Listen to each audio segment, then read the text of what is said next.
Quick and dirty tip on how to hide wrinkles around the eyes. First, I'm applying a hyaluronic acid, and then allow this layer to dry. Use what you have. Next, I'm applying a really hydrating eye cream, then allow it to sink in, and then I'm going to finish mine up with a vitamin C cream. I've applied some eye makeup and some foundation on my face, just not around my eyes.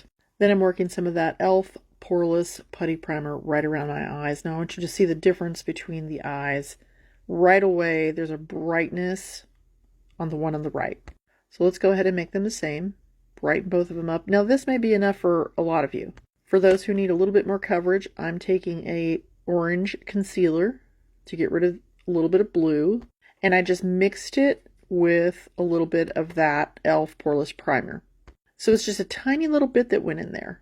Tiny, tiny, tiny. When it comes to wrinkles, we just want to use a lot of hydration, pack it in there, and then a tiny bit of highly pigmented color. And of course, if you feel like you need some concealer, I did the same thing. I just took my concealer, mixed it with a little bit of the e.l.f. Poreless Putty Primer, and then just tapped just a little bit under there. And in real life and up close, this just looks like I just have a tiny little minimal amount of makeup on, which is how I like it. Because the less makeup on there, the better off it's going to look, and it's not going to accentuate those wrinkles. For areas that feel like they have makeup stuck in little cracks and creases, just use a little Q-tip and remove it.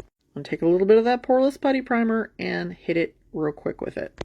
Now, of course, you can do this with other primers too. This is just one of my favorites at the moment. To keep this from creasing up, you can put a little tiny bit of your little blurring powder right there.